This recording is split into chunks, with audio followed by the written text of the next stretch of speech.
Hi friends, welcome back to our home Roshini Veedu சேனல்ல இன்னைக்கு நம்ம என்ன பார்க்க போறோம் அப்படினா நம்ம ஹோம்மேடா ப்ரிப்பேர் பண்ண வீட் ரவா வச்சு ஒரு சூப்பரான டயட் ரெசிபி பார்க்க போறோம். இது வந்து வீட் ரவா பாசிப்பருப்பு பொங்கல். வாங்க நம்ம எப்படி செய்யறதுன்னு பார்க்கலாம்.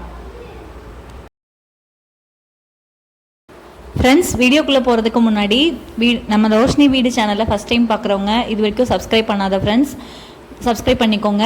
கூடவே பெல் ஐக்கானையும் ப்ரெஸ் பண்ணிக்கோங்க. அப்போ தான் நான் போடுற வீடியோஸ் எல்லாமே நோட்டிஃபிகேஷனாக உங்கள் மொபைலுக்கு இமீடியட்டாக வரும். ஒரு ப்ரெஷர் பேன் ஹீட் பண்ணிக்கலாம். ஹீட் பண்ணிவிட்டு அதில் கொஞ்சமாக ஆயில் சேர்த்துட்டு ஒரு 5-6 முந்திரி சேர்த்துக்கோங்க.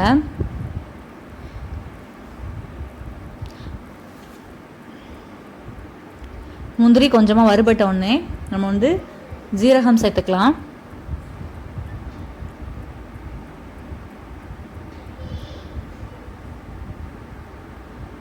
ஜீரகம் எண்ணெயில் பொரிஞ்சதுக்கப்புறமா குட்டி குட்டியாக வெட்டி வச்சுருக்கிற இஞ்சி சேர்த்துக்கலாம். இஞ்சி எப்பயுமே பொங்கலுக்கு சேர்க்கும் போது ரொம்ப சின்னதாக வெட்டிக்கோங்க. அப்போ தான் வாயில் தட்டுப்படாது, குழந்தைங்க வந்து சாப்பிட்ருவாங்க. 2 பச்சை மிளகாய் சேர்த்துக்கோங்க. உங்களுக்கு எவ்வளோ காரம் தேவையோ அந்த அளவுக்கு சேர்த்துக்கோங்க.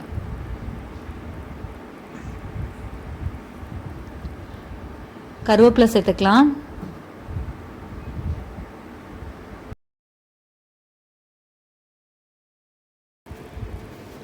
இப்போ நான் தட்டி வச்சுருக்கிற மிளகு சேர்த்துக்கிறேன். எப்பயுமே வந்து பொங்கலுக்கு வந்து மிளகு எப்பயுமே கொஞ்சம் தட்டிட்டு இதெல்லாமே சேர்த்ததுக்கு அப்புறமா கடைசியாக வந்து மிளகு சேர்த்துக்கோங்க. இந்த டம்ளரில் 2 டம்ளர் அளவுக்கு கோதுமை ரவை சேர்த்துருக்கேன். அதுக்கு ஈக்குவலாக 1 டம்ளர் அளவுக்கு பாசிப்பருப்பு சேர்த்து கழுவிட்டு ஊற வச்சுருந்தேன் ஒரு 5 மினிட்ஸ். அதை இப்போ சேர்த்திக்கலாம்.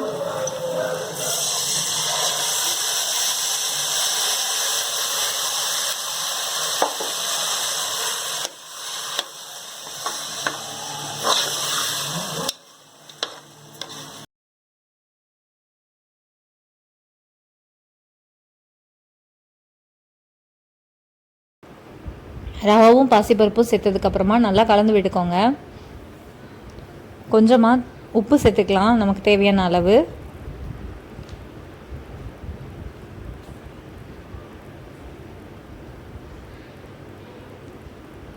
இப்போது தண்ணி சேர்த்துக்கிறேன். நான் வந்து இன்றைக்கி 2 டம்ளர் ரவை, 1 டம்ளர் பாசிப்பருப்பு, மொத்தம் 3 டம்ளர்.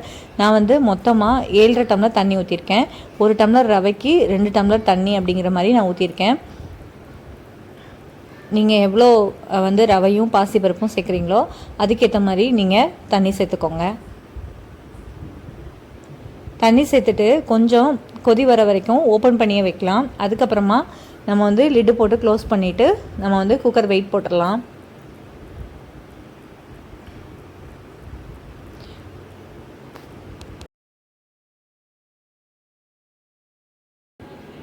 நம்ம க்ளோஸ் பண்ணிட்டு 2 விசில் வர வரைக்கும் நம்ம வெயிட் பண்ணலாம். 2 விசில் வந்துட்டு ப்ரெஷர் ரிலீஸ் ஆனதுக்கப்புறம் நம்ம ஓப்பன் பண்ணிக்கலாம். நம்மளோட சேனலில் ஹோம்மேட் வீட் ரவா வீடியோ பார்க்காதவங்க கீழே டிஸ்கிரிப்ஷனில் லிங்க் கொடுக்குறேன், போய் செக் பண்ணிக்கோங்க. பாருங்கள், செகண்ட் விசில் வந்துட்டுருக்கு.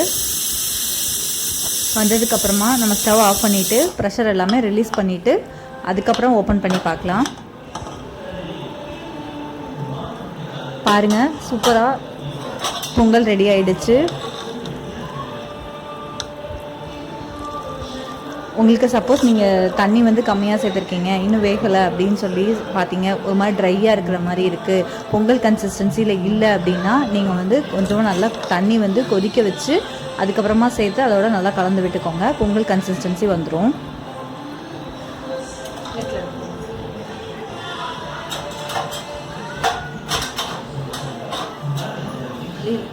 அதே மாதிரி உப்புமே வந்து நம்ம க்ளோஸ் பண்ணுறதுக்கு முன்னாடியே நம்ம தண்ணி ஆட் பண்ண உடனே உப்பு செக் பண்ணிக்கோங்க.